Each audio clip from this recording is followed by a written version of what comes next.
Bulletin में आइए जानते हैं आज के मुख्य समाचार। दिल्ली शराब नीति घोटाला मामले में गुरुवार पूर्व डिप्टी सीएम मनीष सिसोदिया की जमानत याचिका पर सुप्रीम कोर्ट में सुनवाई हुई। इस दौरान कोर्ट ने ईडी से कई सवाल पूछे।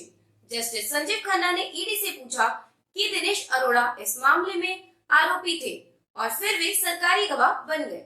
ऐसे में उनके बयान पर कैसे भरोसा किया जा सकता है।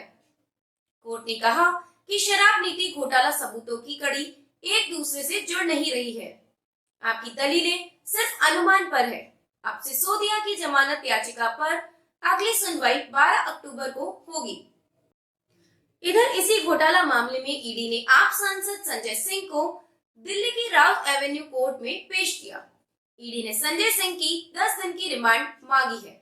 एजेंसी ने कहा है कि हमें डिजिटल डेटा निकालना है।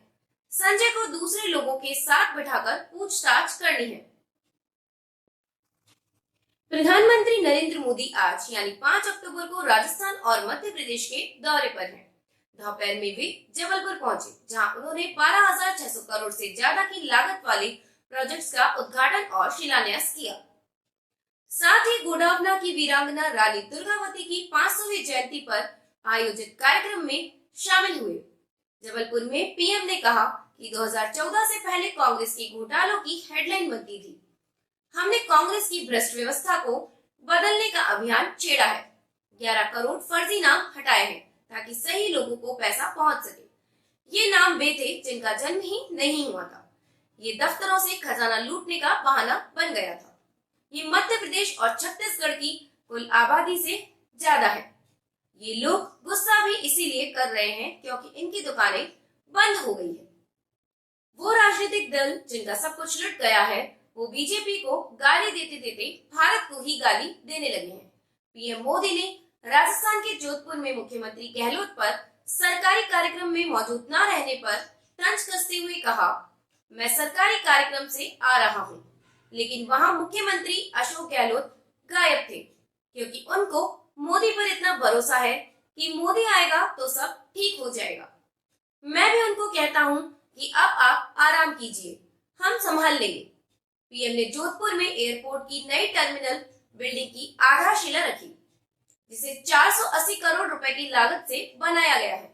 साथ ही जोधपुर आईआईटी देश को समर्पित किया। इस दौरान करीब 5,000 करोड़ के स्वास्थ्य, शिक्षा, रेल और सड़क से जुड़े प्रोजेक्ट्स का उद्घाटन किया। दिल्ली के एक फैमिली कोर्ट ने बुधवार 4 अक्टूबर को क्रिकेटर शिखर धवन को आयशा मुखर्जी से तलाक की मंजूरी दी। कोर्ट ने माना कि आयशा ने शिखर के साथ मानसिक क्रूरता की। कोर्ट ने तलाक याचिका में धवन के आरोपों को इस आधार पर मंजूरी दी कि आयशा ने या तो इनका विरोध नहीं किया या फिर वे खुद का बचाव करने में विफल रही। धवन उम्र में आयशा से 10 साल छोटे हैं। भाजपा ने गुरुवार को अपने सोशल मीडिया हैंडल पर राहुल गांधी का एक पोस्टर जारी किया और उन्हें नए जमाने का रावण बताया। पार्टी ने लिखा, नए जमाने का रावण यहाँ है। वे दुष्ट, धर्म और राम विरोधी हैं। उनका एकमात्र लक्ष्य देश को बर्बाद करना है। भाजपा की तरफ से जारी पोस्टर में राहुल के 7 सिर दिखाए गए हैं। इस पर लिखा है, भारत खतरे में है।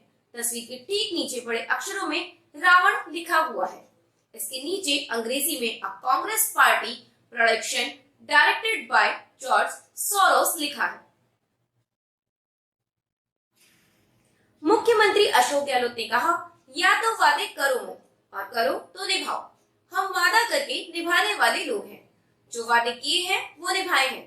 पहले घोषणा पत्र को कोई याद नहीं रखता था, ना नेता याद रखते थे, ना ही जनता। इसको लेकर मैंने पहल की और घोषणा पत्र की कॉपी कैबिनेट में रखवाई। उसी के हिसाब से योजनाएं बनी। जयपुर के कॉमर्स कॉलेज ग्राउंड पर गुरुवार दोपहर करीब 3 बजे राज्य स्तरीय समारोह में अशोक गहलोत ने 2030 का विजन डॉक्यूमेंट जारी किया। कार्यक्रम में सभी मंत्री, बोर्ड निगमों के अध्यक्ष और वरिष्ठ नेता मौजूद हैं। इस दौरान सीएम अशोक गहलोत ने 12,700 करोड़ रुपए के कार्यों का शिलान्यास किया। सीएम ने कहा, पहले घोषणा को चुनाव के बाद भुला दिया जाता था। जब मैं पहली बार सीएम बना तो मैंने पहल की।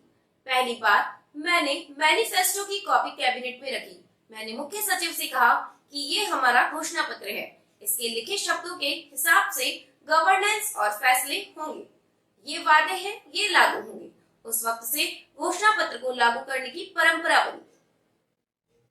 इसी के साथ आज के समाचार समाप्त हुए। नमस्कार।